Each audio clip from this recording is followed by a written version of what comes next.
What's good, everybody? This is your boy M, and I'm back at it again with another KCD2 video. Before, I made a video about the brand new changes to blacksmithing, so a Blacksmith 2.0 video is on the channel. You can go ahead and see a link to that in the description below. But today, we have to talk about the first city. In the very first city, there's a couple of things that you were able to do before that we can no longer do. Let's go over it. Number one, dice. There's going to be a hired hand that sleeps next to Betty in her house. You can go to him, you can rob this man, and you can steal the dice from him. Yes, it is still in the game. The mini game, especially for an early player, I have the footage for you right here.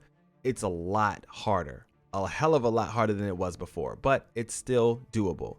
You'll have to go into his inventory several times, steal as much as you can, get out, and go back in.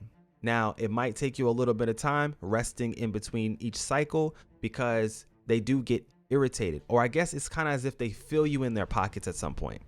Regardless, go ahead and steal everything in his inventory that he has at first, and then it will reveal the dice for you. Then you can swipe that. Once you have the dice, you're good to go. Let's move on to the next thing. In this zone, if you didn't know, there's a lot of very amazing things. Right over here to the right, I know I didn't really realize this, but there's actually a sharpening wheel over here. If you have a weapon and it's the early game, go ahead and sharpen that thing up. It's like right here. Then next to that is going to be a smokehouse. If you are doing any poaching or killing any type of game, you can actually clear that status off of it by smoking it right here. You can buy meat from the butcher. You can wash your clothes right here as long as you have soap. And there's several different drying racks all over the place. Now, next up is going to be the tailor's house. You are able to rob the tailor, but for some reason for me, he is sleeping upstairs. I don't necessarily know why he's sleeping upstairs, but he's sleeping upstairs now. So go ahead upstairs, go see him, and then take everything that he has in his pockets. He should have two pair of keys. One pair of keys is going to go to his chest. The other pair of keys should go to the shop. So go ahead and grab that. You can then go right across the street into his shop and get the 320 groschen that you might need a little bit later on in this guide. Third, there used to be an area where there was storage and you could break in there and get a bunch of amazing armor. I have searched high and low in every nook and cranny of this city trying to find the keys to this storage, and it is not a thing. So they have adjusted these keys so that you can no longer steal them from NPCs. And there's a lot of guards now that you can no longer even get inside of their pockets at all. Not even the commanding guard right here. He doesn't even have the keys. So you're going to have to get through this very hard lock to get into here. Once you get in, you can actually just steal the keys from this guard over here and you can open up the chest. But until you get through the very hard lock, you won't be able to open up the chest, so it's useless. This for early game players is going to be a little bit different, so I just wanted to let you know that that was a thing going in. Alchemy. Alchemy is still going to be an amazing thing that you can do in the early game to get yourself some quick groschen, and it's the most overpowered thing in the game, still to this day. You just can't kill it. What I mean by that is some of the things that you can craft in alchemy are going to be so powerful that it literally just makes you into a god without, pushing you into god mode. Buck's blood potion.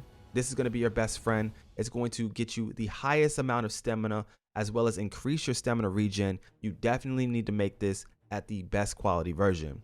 I'm going to be making a brand new update to potions guide coming real soon, so if you don't want to miss out on that, consider subbing to the channel. But this potion, as well as the marigold decoction, this is going to be your best friend. Not only do a lot of NPCs need this decoction when they're sick or when something is wrong with them, you can usually use this to get through a lot of different quests in the game. However, for you personally, it's the most important item because it's going to heal you while you're in a fight. It's pretty amazing. It's one of the best items ever, and you definitely need to have a couple on you at all times. Painkiller brew. This is also another must-have because this will lower the effects of the reduced or the wounds you receive when you get injured. What I mean by that is every time you take an injury, a blow to the head or something like that, it takes away your health. That also lowers your maximum stamina.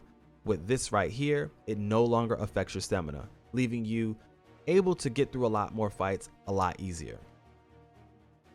Of course, the Savior Synapse is a must-have for saving, especially when they got the brand new hardcore mode coming through. This is going to be the only way to do it, so that's going to be very important moving forward. So make sure you know that formula. Last but not least, the Fox Potion. The Fox Potion is probably one of the most important things because it's going to get you more experience at the highest quality. As long as you have Henry's Fox version, you're good to go. Now, it also improves your speech. It speeds up reading if it's good quality. So it's a must-have for a lot of the different things in the game. And those are going to be all the different potions, things you need to know, and huge changes of the very first town in the game.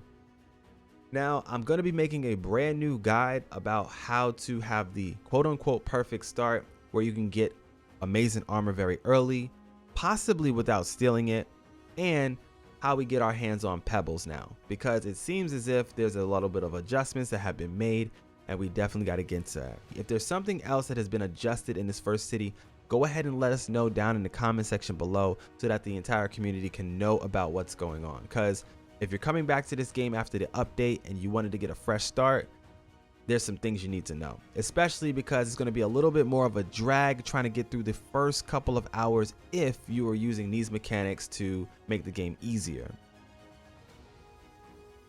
I hope you found the video informative and helpful. If you did, go ahead and smash that like button for me, sub to the channel so that you don't miss out on any more tips, tricks, guides, and everything else you need for KCD2. This is your boy MSensei HD. For now though, I'm gonna go ahead and get up out of here.